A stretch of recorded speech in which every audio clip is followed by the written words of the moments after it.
My name is Eric Aaron, and the video you're about to watch is the culmination of the cheating campaign that the GHS Student Concerns Committee has been working on for the past few months. Our campaign is the PIE campaign, which stands for Promoting Integrity in Education. Our goal is to discuss the merits of academic integrity and the consequences that come with not following the GHS Honor Code. Please enjoy this production and take this message to heart when preparing for exams, writing papers, or completing any academic assignment over the course of your student career. Thank you. Kids shouldn't cheat because it ends up hurting them in the long run. I know everyone hears this all the time, but if you cheat just to move on in your life, one day it's going to catch up with you. You know, cheating is inherently wrong. You're not doing your own work. And even if you don't get caught, you still know in your own heart that you did that. Receive a 0 on that test, and especially if it's a midterm or final. That's disastrous for your grade.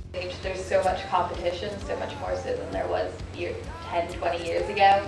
So I think really just that makes kids cheat.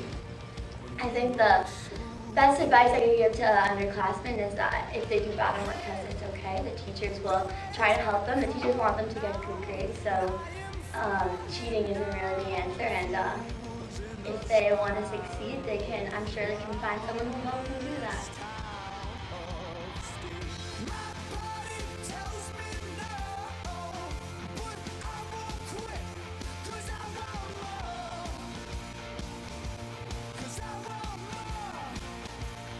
I think there's something deeply embarrassing about getting caught using someone else's words or ideas, or at least it should be deeply embarrassing if you're caught using someone else's ideas.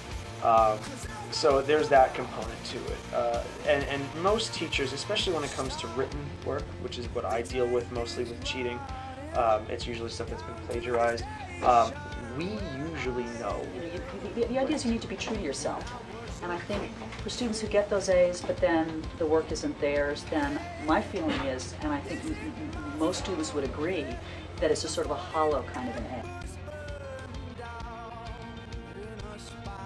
And last year was during the chem midterm when I decided to cheat. I cheated on the chem midterm.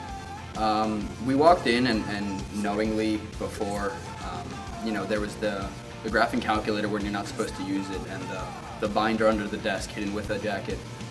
And all these little devices, these little shortcuts that we thought were okay, that we were entitled to. And actually before I got caught, the person sitting next to me got moved to the other side of the room because we were whispering or talking during the midterm. And I'll never forget that I was looking down under the seat at a really advanced periodic table that had, all the orbital numbers and everything you could possibly wish for on a periodic table. And when I look up, there's Mr. DeSampio, a great teacher and a wonderful man. And he just looked at me and he said, what are you doing? What's happening? And I'll be honest. I mean, it was awful. So he didn't take my test. He let me finish it up, and when he gave them back, he actually graded it. But when I asked him, will this count? He said no. So for the rest of the year, every time a report card came under the MX part, it would be a solid F.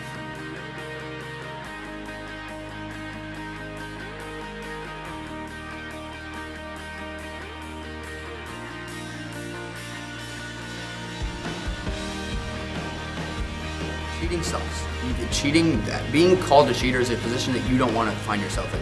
Take it from me. And I want you to know that if you've done it in the past, you can have a second chance if you earn it, but it's not a position you want to find yourself in the first place. So I want to look at the choices that you've done, look at the choices that you will make, and try to improve them for the future. Thanks.